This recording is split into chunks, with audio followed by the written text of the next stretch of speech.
இல்ல அப்படி பார்க்க முடியலையே. தமிழக வெற்றி கழகம் அவங்களோட கூட்டணிக்கு போக போறாங்கன்ற மாரில பார்க்க தோணுது. தமிழக வெற்றி கழகம் எந்த விதமான முறையான ஒரு அறிவிப்போ, அல்லது ஒரு அ முதல் கட்ட தலைவர்களோ, 2ஆம் கட்ட தலைவர்களோ, த அதிமுகவோட கூட்டணியோட போறோம், இல்ல பேச்சுவார்த்தை நடத்துறோம்ன்ற எந்த ஒரு அறிவிப்பும் கொடுக்கல. அப்படின்றப்போ செவிவழி செய்திகள கொண்டு ஒரு கருத்த நம்ம முன்வைக்க முடியாது. அது உண்மைத்தன்மையும் இல்ல, அவர் சொல்லக்கூடியது. அங்க இருக்கக்கூடிய மக்கள சந்தோஷப்படுத்துறதுக்காக ஒரு வார்த்தைய சொல்லி கடந்து போறாரே தவிர்த்து, அது உண்மை செய்தியான்னு பார்த்தா உண்மைக்கு புறம்பானது தான்.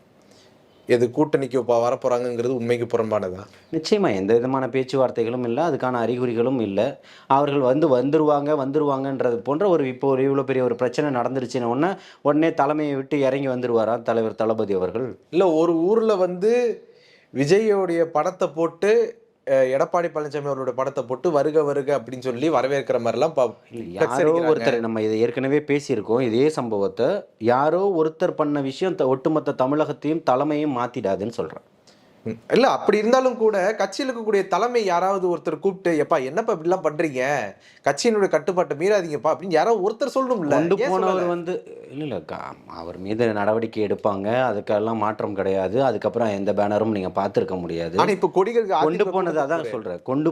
கொண்டு போறது பார்த்தீங்கன்னா, தமிழக வெற்றி கழகத்தினுடைய சகோதரர்கள் தான் கொண்டு போனாங்கன்னு தீர்க்கமா சொல்ல முடியுமா? தமிழக வெற்றி கழகத்தினுடைய நிர்வாகிகள் தான் கொண்டு போனாங்கன்னு சொல்ல முடியுமா?